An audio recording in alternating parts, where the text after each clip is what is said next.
વડોદરા મહાનગરપાલિકાની સ્થાયી સમિતિની બેઠક મળી હતી, જેમાં 30 કામોની દરખાસ્ત કમિશનર તરફથી મૂકવામાં આવી હતી, જેમાં ચર્ચાના અંતે તમામ કામોને મંજૂરી આપવામાં આવી છે। વડોદરા મહાનગરપાલિકાની સ્થાયી સમિતિની બેઠકમાં 30 કામોને મંજૂરી આપવામાં આવી છે। દર શુક્રવારે મળતી આ બેઠકમાં વડોદરા શહેરના અલગ અલગ વિભાગના વિકાસલક્ષી કામોની દરખાસ્ત મૂકવામાં આવતી હોય છે। આ વખતે પણ 30 જેટલી દરખાસ્ત મૂકવામાં આવી હતી। એમાં રોડ પ્રોજેક્ટ શાખા, પાણી પુરવઠા પ્રોજેક્ટ શાખા, પાણી પુરવઠા વિતરણ શાખા, પાર્ક્સ એન્ડ ગાર્ડન શાખા, બિલ્ડિંગ પ્રોજેક્ટ શાખા અને ટ્રાફિક શાખા જેવા મહત્વના વિભાગોના કામ મૂકવામાં આવ્યા હતા, જેમાં ચર્ચાના અંતે તમામ કામોને મંજૂર કરવામાં આવ્યા છે। વધુ માહિતી સમિતિના અધ્યક્ષ ડોક્ટર શીતલ મિસ્ત્રીએ મીડિયા સમક્ષ આપી હતી। આજની સ્થાયી સમિતિમાં 30 દરખાસ્તો ચડાવવામાં આવી હતી, જેમાં 167ની દરખાસ્ત જાણમાં લીધી અને બાકીની 29 દરખાસ્તો મંજૂર કરવામાં આવી છે। આ 29 દરખાસ્તોમાંથી 12 દરખાસ્તો એક્સટેન્શનના કામની હતી। કામની વાત કરીએ તો પશ્ચિમ ઝોનમાં વોર્ડ નંબર 12માં અકોટા વિસ્તારમાં આવેલા અલકા કોઓપરેટિવ હાઉસિંગ સોસાયટીમાં નવીન ડ્રેનેજ નળિકા નાખવાનું જે કામ છે એ 4% વધુ મુજબ 32,75,201 રૂપિયાના કામને મંજૂરી આપવામાં આવી છે।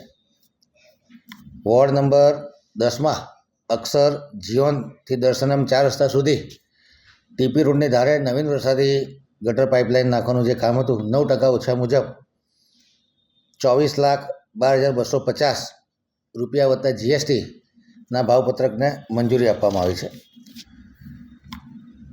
દક્ષિણ ઝોનની કચેરી દ્વારા વોર્ડ નંબર 16માં સોમા તળાવ વોરા શોરૂમની સામે સુંદરમ પાસેથી પસાર થતી 12 મીટરના ટીપી રોડ પર નવીન વરસાદી ગટર લાઇન નાખવાનું કામ તથા કાચો પાકો રોડ કરવાનું જે કામ છે એ 27.99% ઓછા મુજબ 24,51,872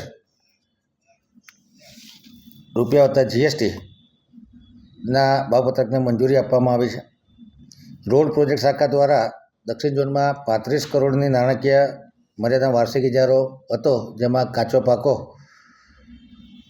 central divider DBM, BC liquid seal coat તથા વરસાદી ગટર નાખવાનું જે કામ હતું, જેમાં 20 કરોડની નાણાકીય મર્યાદાનો વધારો માગવામાં આવ્યો હતો, જે ગ્રાન્ટની અવેલેબિલિટી હોવાથી વહેલી તકે કામ પૂર્ણ થાય એ માટે એક્સટેન્ડ કરવામાં આવે છે। રોડ પ્રોજેક્ટ શાખાની કામગીરી માટે ડ્રમ મિક્સ પ્લાન્ટના SITCના કામે 2.5% ઓછા પ્રમાણે 2,29,62,629ના કામે જે ડ્રમ મિક્સ પ્લાન્ટ ચલાવવાનો છે એ કામને મંજૂરી આપવામાં આવી છે।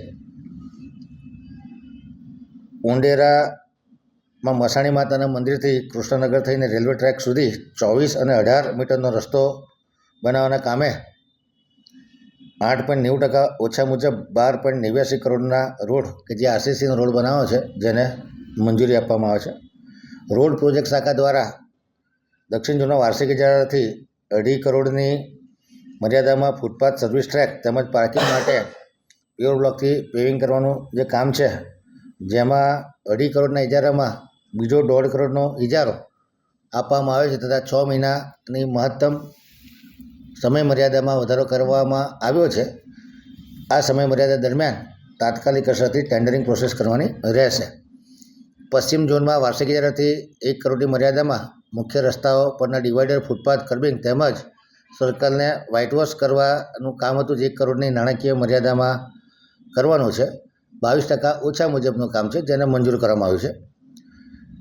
બીજો એક RCC રોડ છે મધુનગર ઉંડેરા, એટલે કરોડિયા મસાણી માતાના મંદિર થઈને વૃંદાવન ચોકડી પાસેનું તળાવ અને વૃંદાવન ચોકડી સુધી રેલવે ટ્રેક તરફનો રસ્તો બનાવવાનું જે કામ છે એ 8.90% ઓછા મુજબ 7.32 કરોડના ખર્ચે કરવાની કામગીરીને મંજૂર કરવામાં આવે છે। TP48માં બાજવા ગરનાળાથી બાજવા મ્યુનિસિપલ હદ સુધીનો 24 મીટરનો રસ્તો બનાવવાનું કામ છે એ 8.90% ઓછા મુજબ 8.90% વધુ મુજબ 14.54 કરોડના ખર્ચે RCC રોડના કામને મંજૂરી આપવામાં આવે છે।